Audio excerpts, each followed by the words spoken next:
Welcome to Focus Entrance Coaching Academy. In general surgery, thyroid is a very important topic. A lot of questions comes from this segment. So, regarding thyroid gland, there are a lot of diseases affecting thyroid gland. And the first one is the goiter, that is the enlargement of the thyroid gland. And this enlargement of thyroid gland can be classified, can be either benign or malignant, and 95% belongs to this benign group and 5% are malignant. And in the benign segment, there will be simple adenoma, toxic adenoma, cyst and thyroiditis.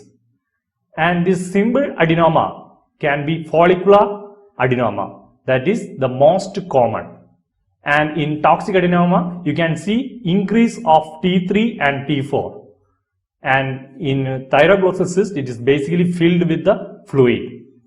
And in thyroiditis, actually there will be antibodies against the thyroperoxidase causing damage to the gland itself, that is seen in Hashimoto thyroiditis.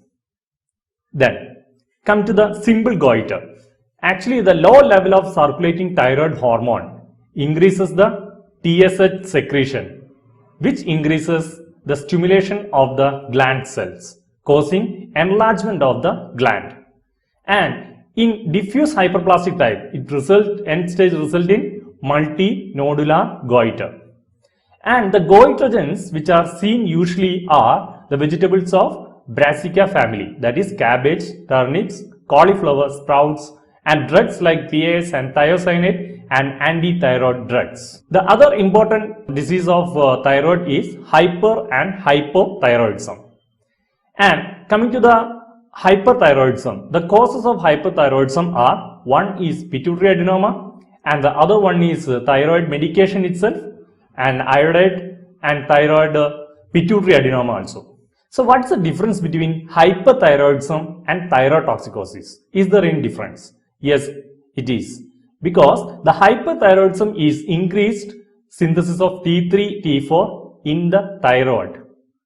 But the thyrotoxicosis is increased T3 and T4 in circulation, irrespective of the source. This hypo and hyperthyroidism can be classified into primary, secondary and tertiary. And this hypothyroidism, in hypothyroidism, the primary hypothyroidism is caused by the failure of the thyroid gland itself, and secondary it is caused by the pituitary dysfunction, and tertiary it is due to the hypothalamic disease. Same way in thyrotoxicosis or hypothyroids, it can be primary, secondary and tertiary.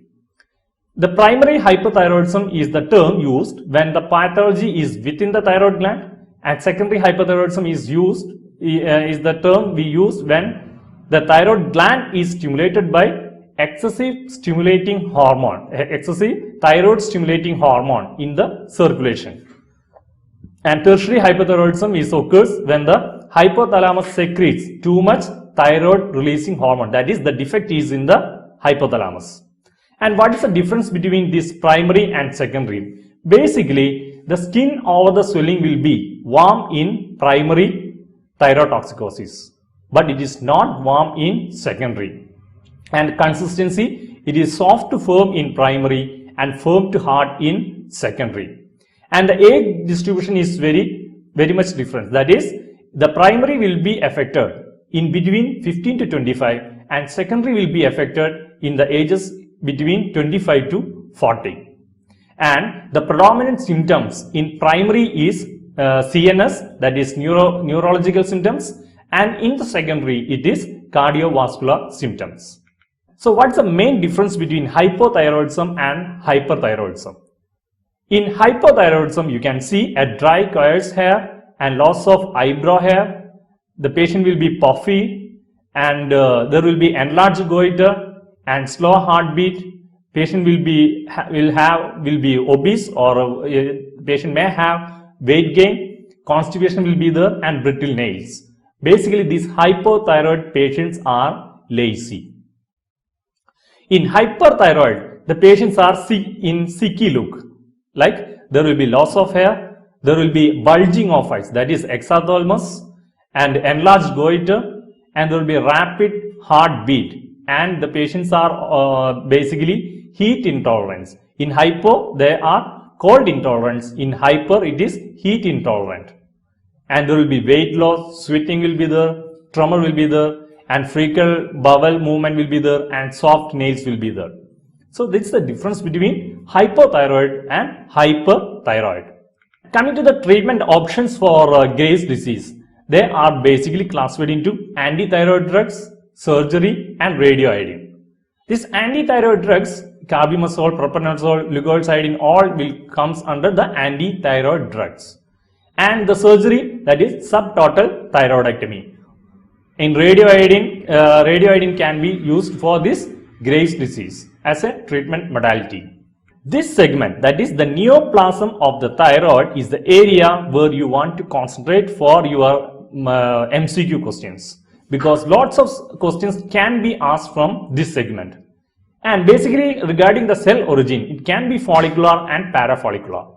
This follicular cell origin, it can be differentiated and undifferentiated. They are papillary follicular, that is in the differentiated, and the undifferentiated neoplasm is the anaplastic. That is very important. The undifferentiated undifferentiated follicular cell origin neoplasm is anaplastic.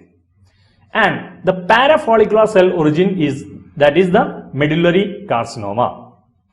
And the last one, that is non-thyroid cell origin, they are malignant lymphoma, sarcoma, and metastatic carcinoma. So to study this neoplasm of thyroid, we have a small table. In this, you will get at least around 15 to 20 questions from this table itself. So when we are thinking about this papillary CA, the papillary CA, the main etiology is irradiation. So irradiation of thyroid causes papillary CA. That is very important. And the most commonly occurring neoplasm is, that is also papillary. And the another microscopic feature is, one is orphan Annie nuclei and other one is Samama bodies. These Samama bodies are the rings which are seen in dystrophic calcification, and the spread is through lymphatic. And the prognosis, that is very important, papillary CA has the excellent prognosis. So regarding papillary CA, you have to remember these points. The one is etiology is irradiation, and that is it is the most commonly neoplasm. And the microscopic features are, one is orphan Annie nuclei and the other one is Samama bodies. And the spread is through lymphatic. And the last one, that is the prognosis of papillary CA is excellent. So coming to the next topic, that is follicular CA. The important part you have to remember in this segment is the microscopic features, and that is angio-invasion and capsular invasion. That is very important. The follicular CA of thyroid is associated with the angio-invasion and capsular invasion. And again the prognosis is good. So the next one is anaplastic. So in anaplastic, you have to remember one thing, that is this poorly differentiated cells, and you will have a local infiltration. And the other one is, the treatment modality is palliative external radiation therapy, because its prognosis is worst. So usually it detects in the late stages of the neoplasm. And so here you have to remember one thing, the spread of papillary is lymphatic, the spread of follicular is blood, the spread in anaplastic is local infiltration. So since it is local infiltration, you can see a local fixity will be there and strudel will be there, and there will be a thyroid swelling. And coming to the last one, that is medullary CA. In medullary CA, you have to, in microscopic features, you can see the amyloid stroma like carcinoma. That is, in medullary CA, you can see one thing, that is amyloid stroma like carcinoma. And in medullary CA, the total thyroidectomy is advised along with the radical block dissection. again the prognosis is bad. So this is the nutshell of neoplasm of thyroid. So you can see lots of other questions also in this neoplasm. The one is most common in long-standing multinodular goiter, that is follicular CA, not papillary CA. The most common is papillary CA, but most common in long-standing multinodular goiter is follicular CA.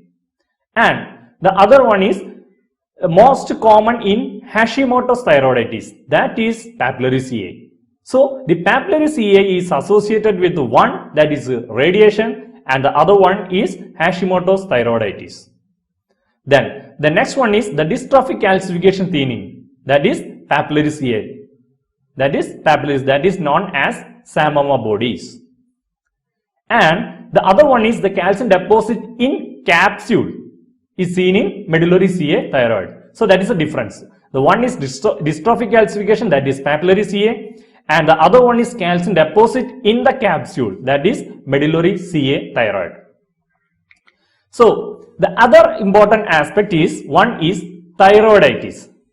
So the thyroiditis is the inflammation of the thyroid. So it can be classified into acute Hashimoto's disease, subacute thyroiditis or decurrent disease, and Riddle's thyroiditis.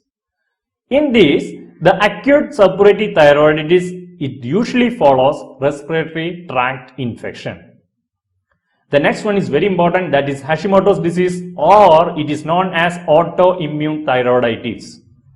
So that is the most common form of thyroiditis. Most common form of thyroid neoplasm is papillary CA. The most common form of thyroiditis is Hashimoto's disease. So what you can see? You can see a high titer of anti-thyroid antibody, that is mainly thyroid peroxidase antibodies are detected, and you can see genetic predisposition, and papillary CA is often associated. So papillary CA is associated with irradiation, also with Hashimoto's thyroiditis. And the next one is subacute thyroiditis, that is decurrent disease, that is it is known as granulomatous thyroiditis, and it is considered viral in origin, and it is also treated with the corticosteroids. So this is regarding acute suppurative thyroiditis, Hashimoto's thyroiditis, and subacute thyroiditis. And the last one is Riddle's thyroiditis. And Riddle's thyroiditis is the rare form inflammatory process which seen outside the thyroid. So these are the three forms of thyroiditis. See, in this segment, the developmental pathologies associated with the thyroid, the one is the thyroglossal cyst, and it is defined as the irregular neck mass or lump which develops from cells and tissues left over after the formation of thyroid gland during developmental stages. So that is thyroglossal cyst. You can see in this picture. And the last one is the thyroglossal fistula. Thyroglossal fistula is usually present as a discharging orifice in the midline of the neck in the line of thyroid descent, and it is never congenital but follows an infection or inadequate removal of thyroglossal cyst. So what is the presentation? Presentation will be a fistulous opening near to the midline of the neck. So that is thyroglossal fistula. So with this we are going to conclude this segment.